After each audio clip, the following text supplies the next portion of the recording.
Hi hello నమస్తే, welcome to Shri kitchen. ఈరోజు ఈ వీడియోలో ఈవినింగ్ స్నాక్ ఐటమ్ కరకరలాడే జంతికలు చేసి చూపిస్తున్నాను.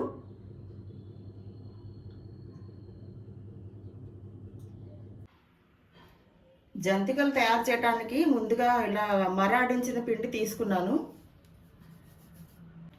మర పట్టించినప్పుడు నేను ఏ రకంగా కొలతలు వేశానంటే, ఇటువంటి గ్లాస్ ఏదో ఒక గ్లాస్ తీసుకుని మీ దగ్గర ఉన్న గ్లాసుని బట్టి పిండి మర పట్టించడానికి ఇటువంటి గ్లాస్తో 6 గ్లాసులు బియ్యం వేశాను. అలాగే ఇదే సేమ్ గ్లాస్తో 1 గ్లాస్తో చాయ్ మినపప్పు డ్రై రోస్ట్ చేసి బియ్యంలో వేశాను. అలాగే ఇదే సేమ్ గ్లాస్తో 1/2 గ్లాస్, అంటే ఇక్కడ వరకు 1/2 గ్లాసు సెపరేట్గా డ్రై రోస్ట్ చేసి పెసరపప్పు బియ్యంలో కలిపి ఆడించాను, మర పట్టించాను. ఇప్పుడు ఈ పిండిలో ఉప్పు, కారం, కావలసినంత నూపప్పు, వాము ఈ 4 వేసి ఈ మిశ్రమాన్ని అంతా కలుపుతాను.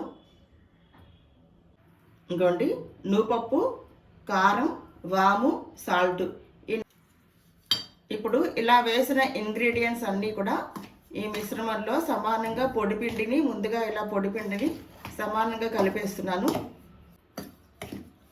ఇలా ఈ మిశ్రమంలో నూపప్పు, వాము, ఉప్పు, కారం ఈ 4 ఇంగ్రీడియంట్స్ వేసి కలుపుతున్నాను. పొడిపిండి అంతా బాగా కలిసాక ఇప్పుడు వాటర్ వేసి కలుపుకోవాలి. ఇప్పుడు కొద్ది కొద్దిగా వాటర్ వేస్తూ కలుపుకోవాలి.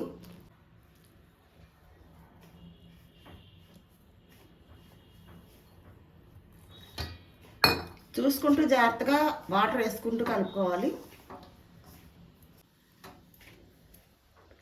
ఇలాగా మొత్తం అంతా కలిపాక చూపిస్తాను. ఇంకా చూసారు కదా, ఈ రకంగా పిండి కలిపేశాను. ఒకసారి మీరు టేస్ట్ చూసుకుని సాల్ట్ కావాలంటే సాల్ట్, కారం కావాలంటే కారం, మీకు టేస్ట్కి సరిపడా నూపప్పు కావాలంటే నూపప్పు కానీ పౌడర్ కానీ ఏదైనా వేసుకోవచ్చు. కొంచెం వాము అలా రుచికి సరిపడా ఏదైనా కలుపుకుని మళ్ళీ ఒకసారి కలిపేసుకోవచ్చు.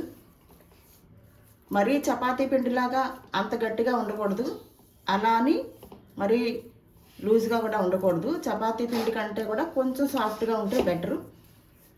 మీరు 1-2 వేస్తే జంతికలు మీకు తెలుస్తుంది. దాన్ని బట్టి మీరు కావాలంటే కొంచెం వాటర్ వేసుకుని కలుపుకోవచ్చు. పిండి కలిపేసి పక్కన పెట్టుకున్నాక స్టవ్ ఆన్ చేసి ప్యాన్ పెడుతున్నాను. ప్యాన్ బాగా వేడెక్కాలి. ప్యాన్ వేడెక్కకుండా ఆయిల్ వేస్తే అంటుకుపోతూ ఉంటాయి. అందుకని ప్యాన్ వేడెక్కే విషయం అయితే జాగ్రత్తగా చూసుకుని అప్పుడు వేడెక్కాక ఇలా ఆయిల్ వేస్తున్నాను. జంతికల గొట్టంలో రకరకాల హోల్స్ డిజైన్లో ఉంటాయి కదా, నేను ఈ డిజైన్లో చేస్తున్నాను. ఇప్పుడు ఆయిల్ బాగా వేడెక్కింది. జంతికల గొట్టానికి లోపల కొంచెం ఆయిల్ అప్లై చేసుకుంటే బెటరు.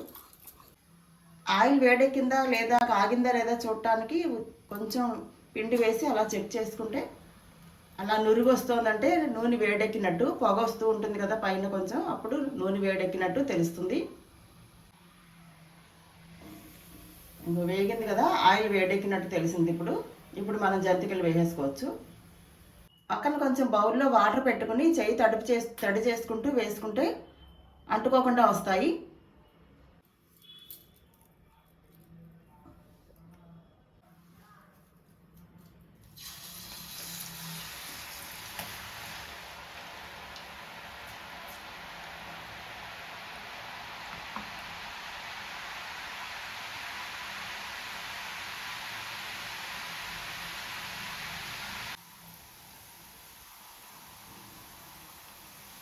ఒక పక్క వేగాక రెండో పక్కకి ఇలా టర్న్ చేసుకోవాలి. జాగ్రత్తగా టర్న్ చేసుకోవాలి. ఇప్పుడు జంతిక వేగింది కదా, స్టవ్ లో ఫ్లేమ్లో పెట్టి బయటకు తీస్తున్నాను. తీసినప్పుడు నూనె కూడా ఇలా వారగా తీస్తే నూనె అంతా ఓడిపోతుంది.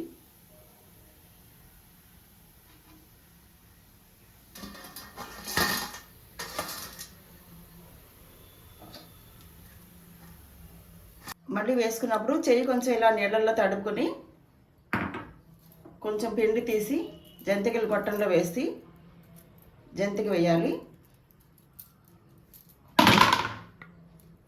మరో జంతిక వేస్తున్నాను. జంతిక వేసినప్పుడు తీసినప్పుడు మటుకు స్టవ్ లో ఫ్లేమ్లో పెట్టుకుని జాగ్రత్తగా వేసుకున్నాక స్టవ్ని మళ్ళీ మీడియం ఫ్లేమ్లోకి మార్చుకోండి.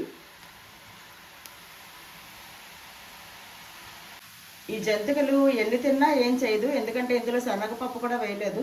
నేను వేసిన ఇంగ్రీడియంట్స్ అయితే డైజెషన్కి ప్రాబ్లం ఉండవు, పిల్లలు తినొచ్చు, పెద్దవాళ్ళు తినొచ్చు. ఎందుకంటే ఇందులో వేసిన ఈ బియ్యము, మినపప్పు, పెసరపప్పు, అందులో పడని వస్తువు అంటూ ఏం లేదు. శనగపప్పు వేసారనుకోండి, కొంతమందికి శనగపప్పు అరగదు, గ్యాస్ట్రిక్ ప్రాబ్లమ్స్ అవి ఉంటాయి అంటారు కదా, శనగపప్పు కొంతమందికి అరగకపోవచ్చు. ఈ జంతికలు అయితే ప్రాబ్లం లేదు, ఎన్ని తిన్నా హ్యాపీగా తినచ్చు.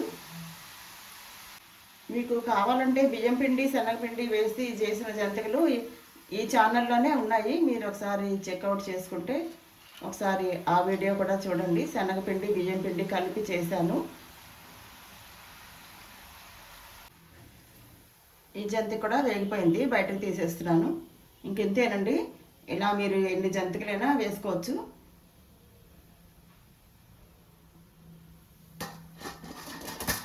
చాలా రుచిగా ఉంటాయి, హ్యాపీగా తినచ్చు, ఈజీగా డైజెషన్ అవుతుంది.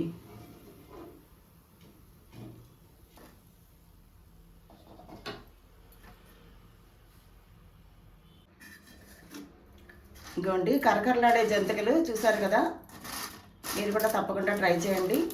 ఎన్ని కావాలంటే అన్ని హ్యాపీగా తినచ్చు, హ్యాపీగా ఎన్ని కావాలంటే అన్ని చేసుకోవచ్చు.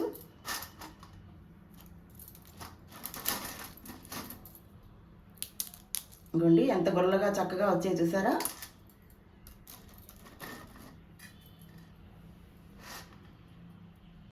ఈవినింగ్ స్నాక్ ఐటెం లాగా తినడానికి జంతికలు బాగుంటాయి. అంతేకాకుండా జర్నీ టైంలో కూడా పట్టుకెళ్ళొచ్చు ప్యాక్ చేసుకుని. అదండి, చూసారు కదా ఈవినింగ్ స్నాక్ ఐటెం కరకరలాడే జంతికలు. మరో కొత్త వీడియోలో మళ్ళీ కలుద్దాం.